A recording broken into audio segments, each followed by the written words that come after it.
Masicho. My name is Caleb Behn. I'm Etcho Dene and Daneza. I come from northeastern British Columbia. I come from where the Rocky Mountains hit the tundra, essentially, on the eastern slopes, at the headwaters of the Peace River, Liard River, source of the Arctic Basin, where the Mackenzie River begins, essentially, far upstream.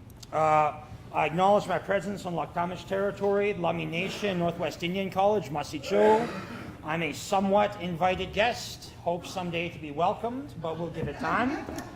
I've been asked to speak about resilience through the arts and Indigenous environmental activism. I'm going to cheat. I was not informed fully that we are not allowed to use PowerPoint. I will not use any words in the PowerPoint, but because we're talking about art, it's important that I show you some of the aspects of what my practice is doing. I'm a recovering lawyer. I was a graduate of UVic Law. I was articled in Vancouver at the largest Indigenous law firm in the province. I have the privilege of coming from a pair of very old families in northeastern British Columbia in Treaty 8. And I have the dubious distinction of coming from some of the most heavily developed lands on Turtle Island. We have the heart of what would be called in your territory, in other territory, the Black Snakes. Tar sands, fracking, oil and gas, hydroelectric, coal, mineral, wind, geothermal potentially. The heart of unconventional energy practice on Turtle Island is in our territory in Treaty 8. But because I'm no longer a lawyer, I've turned away from the colonial legal construct and practicing narrowly in that space. I've had to engage art through a sort of an oblique, manifold mechanism. The reason I've engaged art, and I'd like to give you some examples of it, is because I think art has unique potential at the interface spaces. And I know Vaughn Deloria was interested in those spaces where cultures and systems of power and laws intersect and obscure the violence intrinsic in colonization and the violence intrinsic in resource exploitation. And I'm interested in kind of piercing those complex spaces, and I think art has a unique capacity to do that. The first example I'm going to show you is actually the part of an example of my territory. So this is the northeast BC portion of Treaty 8. Treaty 8 itself has 88,000 square kilometers, and if you look on the top left-hand side of that screen, you'll see a year counter. Now, my point here is that art transcends silos. It's useful for transcending the notion of law. It's useful for transcending the notion of temporal scope. Look how generations of land and development and technological deployment by the extractive colonial state is so easily conveyed. This is our land base. This is about 30,000 square kilometers. I mean, what that is in miles, but America will catch up someday. Now, my point here is that art in transcending silos is ideal for complex issues. It's also good for posterity. This history and that dynamism is not easily conveyed in legal submissions. This was created at my request in the mid-2000s to try and engage the question of cumulative impacts. I go to law school right about, let's get to it, graduate from undergrad, go to law school. The reason I go to law school at that point is because of what you see on this map. Now, the problem was we couldn't convey to white judges and to settler allies and those kinds of things these complexities because they're not easily conveyed.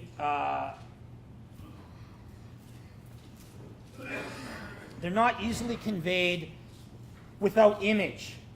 And I think that's important because the other aspect of art and engagement and activism, and this is intrinsic to activism as we typically describe it, is art and the media and our creative endeavor are good for responding, but responding in a way that engages a vision of the future. And I think that's important. You know, if something like this, and most of you know what this is, water is life, no DAPL. These are symbols and signifiers both of a response to something, but also a recognition of history kinship, lineage, and future. And to me, that's foundational, because symbols like this, which embody the relationship that gives jurisdiction and sovereignty to the crown, have always been present. This is a treaty medallion from Treaty 8. And I'll share something with you. A bunch of us in Canada have been working on Indigenous laws and legal orders, so legally trained, but getting out of the colonial construct. And one of the things I think you have to think about is this symbol and this object illustrates an idea. But while they were negotiating and creating these symbols, the dominant colonial nation state and the colonial apparatus was deploying an idea in the form of corporations. I'm not sure if you guys know how old the Hudson Bay Company was, but the Hudson Bay's interest in my territory was foundational to the signing of these treaties. The Hudson Bay has been incorporated since 1670. At one point, it was the largest single land-owning entity on the planet. And if you look at its coat of arms, you'll see symbol, you'll see representation. What I'm interested in now, especially in Canada with the issue of extractive corporations, is how white settler society has lost control of a wittigo that consumes without end. Imagine a corporation as an idea, as a being, as a model, released, and now it consumes across the planet. And that's what I think our laws, our art systems, our ideas, our histories, our futures represent. They represent a counter to that. So I'm going to give you a couple examples of the kind of art, if you want to call it that. I would say law, but there's questions about that interface that are relevant. This is the heart and soul of my culture. It's a bull moose track taken in my territory 4 years ago. This is a tattoo I got in my first year of law school, and this is what I do every time I am gifted a moose. I choose of my own internal ordering mechanism, my own laws as I perceive them, to give a small gift of blood and pain to the earth as a accountability mechanism for my responsibility to these beings who in their generosity give of themselves to sustain our lives and our culture. There will be a record on my body. There's a permanent record on an impermanent medium that I wear and that I hold forever. This was an intention that I developed when I was in law school because I wanted my peers and the world around me and myself to recognize that my laws persist absent the written concepts. My laws are not defined by paper. And that's important in the 21st century because we've witnessed over the last 400 years the inability of paper to control the rapacious extractive industries that are intrinsic to colonization. One of the issues, and the reason we do this, this is me, in my territory, because I come from oil and gas country, we have to cut out tumors from the animals that give themselves to us. This is an example. And that illustrates a different issue because how am I supposed to respond when the animal and the being that's the heart of my culture now poisons me? And thus I share with you an image. I could have told you this, but you've now seen it. Witness the power of image to share something complex and deep. My people weren't just moose people, we were caribou people too. So I've had the privilege of 3 caribou kills. There's 2 marks on my right arm, my killing arm with my killing hand. These marks I wear and have grown in size consistently because I perceive the decline in their species. And so when I give back to them, I give significantly. This is my own choice, but this practice has evolved. This is a project I was involved in last year, the Testify Indigenous Law and Arts Collective. It's a network of 12 lawyers, or ex-lawyers in my case, and 12 Indigenous artists. And what we've done is teamed up in teams of 2 to try and evolve and apply Indigenous law through art and render it cognizable to the dominant nation state and the dominant colonial legal apparatus, which cannot understand. And I notice, I've been to a lot of meetings and conferences, and I guarantee I'm not the only one in this room who's wearing art that is law on my body. It could be the beating, it could be your tattoos, it could be your piercings, it could be a lot of things that I can't even comprehend. I just know there's something there. That law defined by this is inadequate for history, and it's inadequate for the 21st century. So we were exploring this. This is an example of some of the projects, visual arts. 3 of the projects involved bodily fluid as a medium, and I'll explain that in a minute. Dance, activity. This is a commentary from one of the people. I promise minimal words, I apologize. But there's a point here about, and this is a non-Indigenous person, talking about law as framed in stories and practice. So what did I do? This is a speaking feather, a replica of one given to me in my 2nd year of law school. My grandfather recognized the challenge that was law, and so gave me a speaking feather to help my words. Because I couldn't take it across borders, I had it tattooed to my left arm close to my heart. So it'd always be with me and close. But I don't like the idea of an image made by a mechanized machine. That's not our way. So for this art project, I went to Montreal, and this is my Diné, my Navajo family gave me something to hold on to when I was in the north. And there was a reference this morning from Tom about the Diné and the Dene.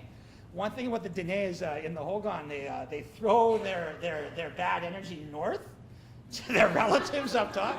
It's just something that always, maybe that's why we have the tar sands, I don't know, but there's something there. Anyways, be that as it may, this was part of the ceremony. And I share this part of the ceremony with you as an intent to model, not just convey. I think one of the beauties of performance, and at some level this is performance, is that what doesn't come from the heart never enters the heart.